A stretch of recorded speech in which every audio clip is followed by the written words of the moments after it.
আসসালামু আলাইকুম রহমতুল্লাহ বারাকাতুহু। সকলকেই শুভ সকাল। আজকের আলোচনা হলো মানুষকে সহযোগিতা করা প্রসঙ্গে। পৃথিবীতে সবচেয়ে বড় আমল রয়েছে ঈমান আনার পরে মানুষকে সহযোগিতা করা। সেই সহযোগিতাটা যে কোনোভাবে হতে পারে, টাকা পয়সা দিয়ে হতে পারে, শ্রম দিয়ে হতে পারে, কথা দিয়ে হতে পারে, কারো বোঝা মাথায় তুলে দেওয়ার দ্বারা হতে পারে, কারো রাস্তা পরিষ্কার করে দেওয়ার মাধ্যমে হতে পারে, কারো ঘর বানিয়ে দেওয়ার মাধ্যমে হতে পারে, কারো বাচ্চা স্কুলে পড়তে পারতেছে না, মাদ্রাসায় পড়তে পারতেছে না, তাকে সেখানে ভর্তি করে দেওয়ার হতে পারে। যে কোনো মূল্যে কাউকে সহযোগিতা করা, এটা হলো সবচেয়ে বড় ইবাদত।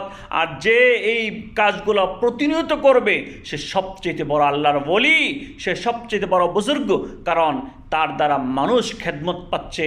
আর যার দ্বারা মানুষ খেদমত পায় আল্লাহ তার ওপর সবসময় রাজি এবং খুশি থাকে। চলুন আপনি আমি মানুষের কাজে লাগি, মানুষের সহযোগিতায় লাগি, মানুষের ক্ষতি সাধন যেন না হয় আমার দ্বারা সবসময় খেয়াল রাখতে হবে। আল্লাহ তাআলা মানুষদেরকে খলিফা হিসেবে, প্রতিনিধি হিসেবে পাঠিয়েছেন।